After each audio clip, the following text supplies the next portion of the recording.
Good morning mga ka-Chia TV series. So magluto na ko ng inday before mag-duty. Kay puro man ko PM shift, no?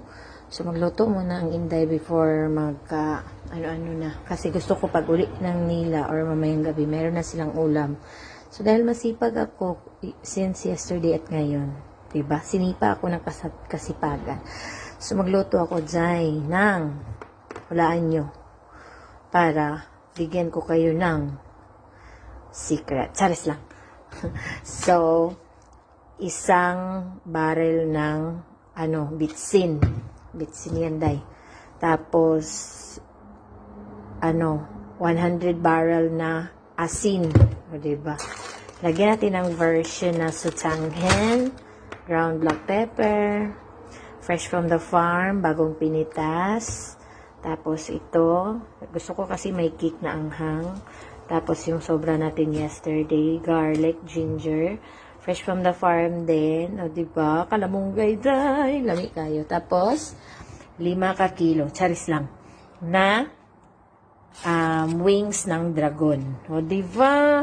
O, tapos patis na 1 ka barrel. O diba? Syaro di mo mabuyong na pagkaon sa sabaw. So, ang ano natin ito is, dapat tinulang manok ra ang akong lutuon. Kaso lang, nakita man ako sa YouTube nga gibutangan og sutangon jay. Tingin ko, ay shit, masarap ata yun. Kaya ang tawag nito ay chicken sutanghen mekos version.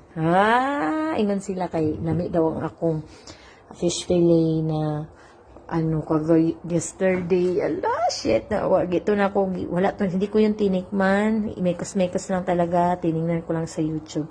So, ito na naman ang lulutuin natin, kasi medyo, yung weather, bad weather, kahiba, ulan na, nag-start na po ulan.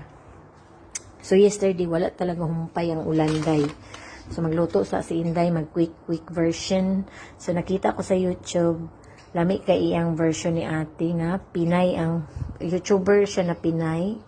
So nakita ko ay bites mo ni akong ganahan kay kagahapon nga sweet and sour fish fillet dito rin na po nakita ang iyahang mga version. So dapat ito lang ang mga original nga talaga. So nakita na ko nagilagyan niya ng sutang kung parang isa pwede na to, no?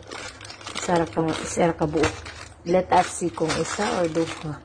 Baka masayang kasi isa na lang. Kaya abangan nyo, mag-live ko later. Kaya mag-prepare ako sa ating mga ingredients and everything.